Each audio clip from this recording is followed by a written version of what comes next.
Margot, demain dimanche, dernier match aller, dernier match également de cette année 2019, ce sera ici au Stade Océane. Vous allez accueillir en match en retard l'équipe d'Arras. Ça va être l'occasion pour vous de reprendre la première place du championnat.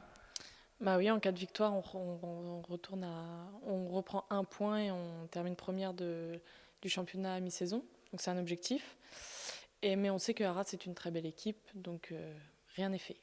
En plus, cette équipe d'Arras, vous la connaissez bien, vous l'avez déjà jouée à deux reprises l'année dernière. C'est une équipe qui est en milieu de tableau, qui peut poser des difficultés, faut s'en méfier. Oui, Arras, c'est une équipe très combative. On sait que les équipes du Nord, c'est très dur dans le combat. Ça répond à chaque contact. Et elles ont de très bonnes individualités. C'est une équipe assez complète et qui peut nous surprendre à Océane. Alors, on va revenir sur la Coupe de France. C'était votre étape du week-end dernier. Mais avant cela, vous êtes allé jouer un match ô combien important à Saint-Étienne. Et ça s'est pas très bien passé. Des circonstances de match un petit peu douteuses. Vous étiez sur le point de revenir et à l'arrivée, vous vous inclinez durement 4-1. Elle vous agace cette défaite? Elle m'agace, oui et non. Elle m'agace parce que voilà, on est en concurrence directe avec Saint-Etienne, donc forcément il fallait qu'on gagne. Mais en même temps, je pense que c'est un mal pour un bien parce que ça montre qu'on n'est pas infaillible et ça montre qu'aussi on a encore du travail. Et je sais que l'équipe est très motivée pour ça et l'a montré la preuve ce week-end en gagnant 4-0 contre Saint-Malo. Ouais, ce match d'Arras, voilà, c'est pour vous l'occasion, voilà, on le disait tout à l'heure, peut-être de pouvoir reprendre cette première place en cas de victoire.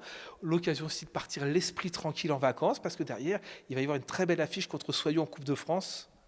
Oui, tout à fait. En fait, l'objectif c'est quand même qu'on termine première, mais c'est vrai que partir en vacances l'esprit serein, c'est mieux et ça nous permettrait d'aborder Soyaux avec plus de sérénité.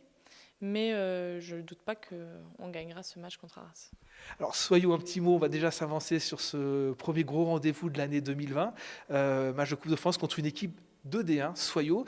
Alors, toi, tu n'étais pas là à cette époque-là, mais le HAC a déjà été battu. C'est Soyaux déjà qui avait mis il y a 2 ans fin à une belle épopée du HAC en Coupe de France.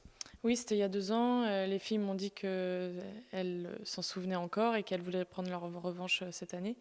Mais c'est un tirage comme ça. Il y avait des équipes de R2, des équipes de R1. On prend une D1.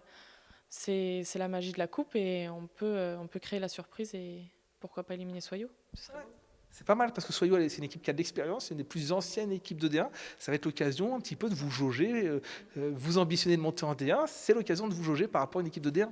Bah, c'est ça, ça va nous permettre de voir si on a vraiment si aujourd'hui, on pourrait, avec cette équipe-là, avoir le niveau D1, mais j'en suis persuadée. J'ai aucun doute là-dessus.